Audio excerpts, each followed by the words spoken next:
दोस्तों आज है 16 फरवरी 2022 और आइए चलते हैं बिहार सुबह की ताज़ा खबरों की ओर। लेकिन उससे पहले दोस्तों अगर आपने अभी तक इस चैनल को सब्सक्राइब नहीं किया तो कर ले, जिससे कि आपको बिहार सुबह की ताज़ा खबर रोजाना मिलती रहे।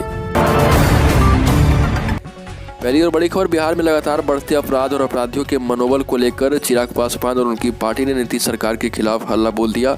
वो अपने समर्थकों के साथ पटना के गांधी मैदान स्थित लोकनायक जयप्रकाश नारायण की प्रतिमा स्थल से राजभवन तक के लिए निकले। इस दौरान पुलिस और समर्थकों के बीच लड़ाई हुई। वहीं पुलिस ने भीड़ पर काबू पाने के लिए लाठीचार्ज और वाटर कैनन की बौछार की। इधर पुलिस ने चिराग पासवान को हिरासत में ले लिया है और अपने साथ थाने ले गई। अगली खबर, लालू के चारा घोटाले के फैसले पर सुशील मोदी का रिएक्शन। बोले, लालू यादव तो लीपापोती में लग गए थे, हमें लंबी लड़ाई लड़नी पड़ी। डोरंडा कोषागार मामले में लालू यादव को फिर से एक बार हिरासत में लिया गया है। बिहार में रहते हुए इस मामले को उजागर किया था सांसद सुशील कुमार मोदी ने कुछ नेताओं के साथ मिलकर पटना हाईकोर्ट में PIL दाखिल किया था। जैसे ही 5वें मामले में लालू यादव को दोषी करार दिया गया, सुशील मोदी ने कहा कि जैसी करनी वैसी भरनी और आरोप लगाया था कि लालू यादव इस पूरे मामले को लीपापोती में लग गए थे, लेकिन हमने ये लड़ाई लड़ी और उन्हें उनके कर्मों की सजा दिलाई गई।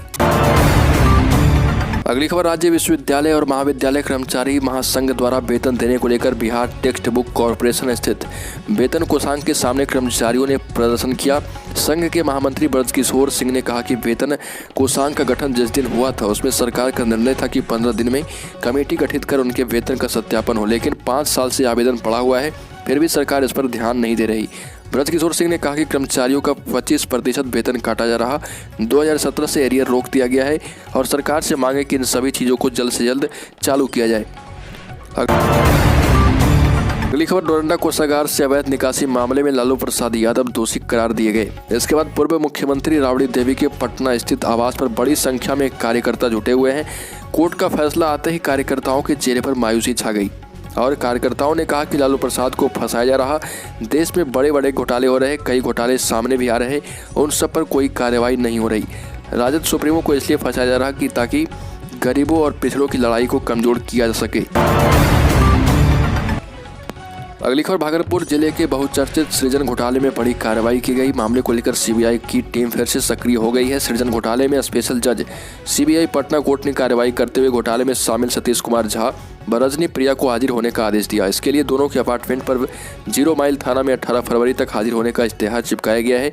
सृजन घोटाले के मास्टरमाइंड में से एक सरकारी ऑडिटर सतीश झा पर CBI ने RC 6A तहत 2018 में ही मामला दर्ज किया था। अगली खबर, जाप सुप्रीमो पप्पू यादव ने ऐलान किया कि 7 मार्च को राज्य में हो रहे भ्रष्टाचार, छात्रों के साथ अन्याय, चाहे वो STT या रेलवे के छात्रों को दबाया गया हो, इन सबको न्याय दिलाने के लिए राजभवन मार्च किया जाएगा। जाप सुप्रीमो पप्पू यादव ने केंद्र सरकार पर बड़ा हमला किया और कहा कि हर हर मोदी और घर घर मौत हो रही है। पिछले 8 साल से BJP यही करती आ रही। पिछले 3 साल में कोरोना के दौरान 25,000 लोगों ने आत्महत्या कर ली। बेरोजगार होने की वजह से ये सरकार के आंकड़े हैं, जबकि वास्तविक में 3 लाख से ऊपर लोगों ने आत्महत्या की है।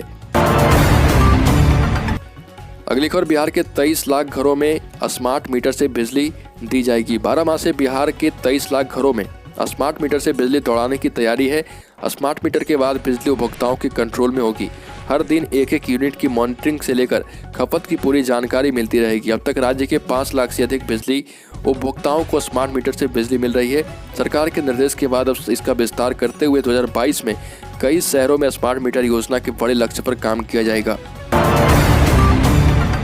अगली खबर, हिजाब को लेकर पूरे देश की राजनीति गर्म है। हर राजनीतिक दल अपनी सुविधा के मुताबिक बयान दे रहे हैं। ऐसे में बिहार के CM नीतीश कुमार ने इसे गैर जरूरी मुद्दा बताया। उन्होंने कहा कि इस पर कोई विवाद ही नहीं होना चाहिए और कहा कि कौन क्या पहनकर आता है, इस पर कोई बहस होनी ही नहीं चाहिए। वहीं उन्होंने कहा कि इस मामले में कोर्ट में याचिका दायर की गई है, कोर्ट में सुनवाई हो रही और इस पर लोगों को ध्यान देने की जरूरत नहीं है। अगली खबर, चारा घोटाले के सबसे बड़े मामले डोरंडा कोषागार केस में राजद सुप्रीमो लालू प्रसाद यादव को रांची की कोर्ट ने दोषी ठहरा दिया है। खास बात है कि इस मामले में सजा 18 अगस्त को सुनाई जाएगी। फिलहाल लालू यादव को जेल भेज दिया गया। इसके साथ ही राजनीतिक प्रतिक्रियाएं आने लगी। सबसे तल्ख और त्वरित टिप्पणी लालू प्रसाद यादव की दूसरे नंबर की बेटी रोहिणी आचार्य ने अपने ट्विटर अकाउंट से किए। वह सिंगापुर में रहती है। उन्होंने इस मामले को लेकर न्यायपालिका को ही कटघरे में खड़ा करने की कोशिश की। दूसरी तरफ भाजपा नेता और राज्य के पूर्व उप मुख्यमंत्री सुशील कुमार मोदी ने कहा कि बबूल का पेड़ बोने पर आम कहां से मिलेगा। अगली खबर, पीएम मोदी द्वारा असली समाजवादी कहे जाने के बाद सीएम नीतीश कुमार ने राजद अध्यक्ष लालू प्रसाद यादव पर परिवारवाद को लेकर हमला बोल दिया था। इसके तुरंत बाद लालू यादव के बेटे और नेता प्रतिपक्ष तेजस्वी यादव ने इसका जवाब दिया। उन्होंने नीतीश कैबिनेट में ऐसे कई मंत्रियों के नाम गिनवाए जिनके पिता या रिश्तेदार राजनीति में रहे। तेजस्वी ने वर्तमान में नीतीश सरकार में मंत्री अशोक चौधरी, सुनील कुमार सम्राट चौधरी, जयंत राज, लेसी सिंह, संतोष कुमार मांझी, नितिन नवीन और सुमित सिंह का नाम गिनवाया। तेजस्वी ने कहा कि इन सभी के पिता या रिश्तेदार राजनीति में रह चुके हैं। तेजस्वी ने कहा कि यदि नीतीश कुमार को परिवारवाद खतरा लगता है तो उन्हें अपनी सरकार के इन मंत्रियों को तत्काल बर्खास्त कर देना चाहिए। अगली खबर, बिहार के मुख्यमंत्री नीतीश कुमार ने एक बार फिर से बिहार को विशेष राज्य का दर्जा देने की मांग उठाई है और कहा कि बिहार विशेष राज्य का दर्जा प्राप्त करने के लिए योग्य है। साथ ही अपनी यह मांग दोहराई है। कई साल से बिहार को विशेष राज्य दर्जा देने की मांग कर रहे हैं नीतीश कुमार और केंद्र की विशेष सुविधाओं का हकदार अपने आप को माना है। साथ ही साप्ताहिक जनसंवाद में इन्होंने ये बातें कही। अगली खबर, बिहार में पहली से 8वीं कक्षा तक के शिक्षक अभ्यर्थियों को 23 फरवरी से नियुक्ति पत्र दिया जाएगा। शिक्षा मंत्री विजय कुमार चौधरी ने बताया कि बीटेड सीटेड प्रमाण पत्रों की जांच करवाई गई है। प्रशिक्षण संबंधी प्रमाण पत्रों की जांच में समय लग रहा है। ऐसे में चयनित अभ्यर्थियों की भी धैर्य की सीमा है। इस मामले में सीएम नीतीश से विमर्श के बाद नियुक्ति का काम पूरा करने का फैसला लिया गया है। उच्च स्तरीय बैठक के बाद निर्णय लिया गया है कि शिक्षक अभ्यर्थियों को 23 फरवरी से नियुक्ति पत्र दिया जाएगा।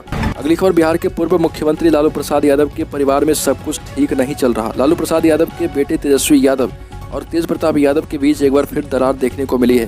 राष्ट्रीय कार्यकारिणी की बैठक के दौरान जैसे ही तेजस्वी यादव ने बोलना शुरू किया वैसे ही तेज प्रताप यादव मंच से उठकर चले गए।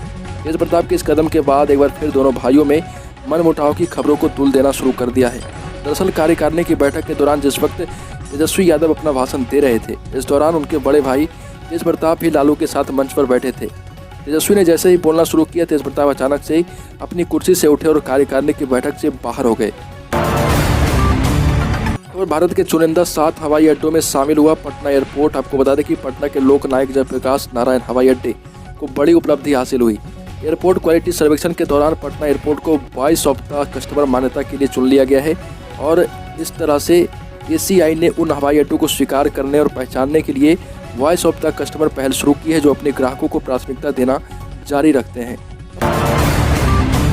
राजद की राष्ट्रीय कार्यकारिणी की बैठक पटना के 5 स्टार होटल मौर्या में हुई और इसमें तय हुआ कि आरजेडी को देश के सभी राज्यों में मजबूती दी जाएगी। आरजेडी का खुला अधिवेशन 11 अक्टूबर को दिल्ली में होगा और इसमें राष्ट्रीय अध्यक्ष चुना जाएगा। जानकारी है कि लालू प्रसाद को ही फिर से राष्ट्रीय अध्यक्ष चुना जाएगा, लेकिन इसे प्रक्रिया के तहत किया जाएगा। पटना की बैठक में राजद ने देश में घटित वर्तमान परिस्थितियों पर प्रस्ताव में कहा कि पिछले 8 साल से देश के संवैधानिक मूल्यों की लगातार धज्जियां उड़ाई जा रही। समाज के कमजोर वर्ग, दलित, अल्पसंख्यकों और आदिवासियों को मुख्य धारा से जबरन बाहर करने की कोशिश भी की जा रही है।